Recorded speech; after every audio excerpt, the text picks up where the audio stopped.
Welcome to the Cubs recap after another victory. That's a winning streak now, 2 in a row. Brought to you by Chevy Drive Chicago.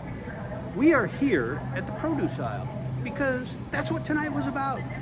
Production. Production like we haven't seen.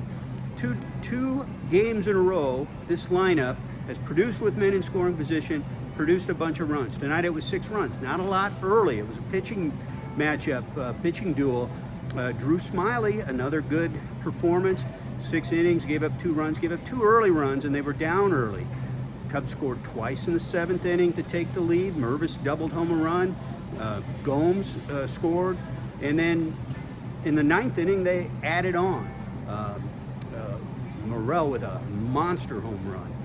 So that's what you like to see. That's going to be the recipe for getting it done because they have the pitching. This is the top performing rotation in the National League. So if you can get some runs, tonight was a perfect recipe for how you beat a good team, and the Minnesota Twins are in first place. You keep it close, and then your lineup turns around. Everybody in that lineup reached base except Cody Bellinger. They all had at least a hit, except Dansby Swanson, who had 2 walks.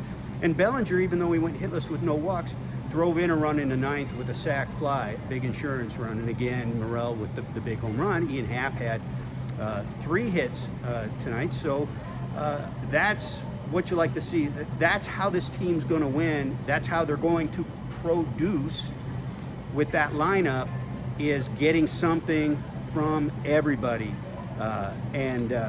That worked again with runners in scoring position tonight. It was 3 for 8.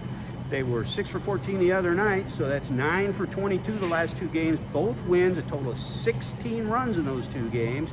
Low scoring games before that. The previous 3 games they had lost, 5 for 34 with men in scoring position. So that's what we're talking about. And by the way, just if you thought this club was out of their league, they are. 8-2 in interleague play. That includes a win against the first place Twins, a series win against the first place Rangers. Playoff team last year, Seattle, beat them in a series, and Oakland, a shitty Oakland team, swept them out in Oakland. But that's 8-2 against the American League, so pretty good considering you got 2 more against the American League in this series, and then you go to Houston against the defending world champs, and you got Philly behind that. So this is a huge road trip, but it's a huge start to what figures to be a tough road trip, and that's already a far cry from the 1-6 fiasco we saw last time they hit the road. So again, good pitching, and for these last 2 games, way to produce. Take that.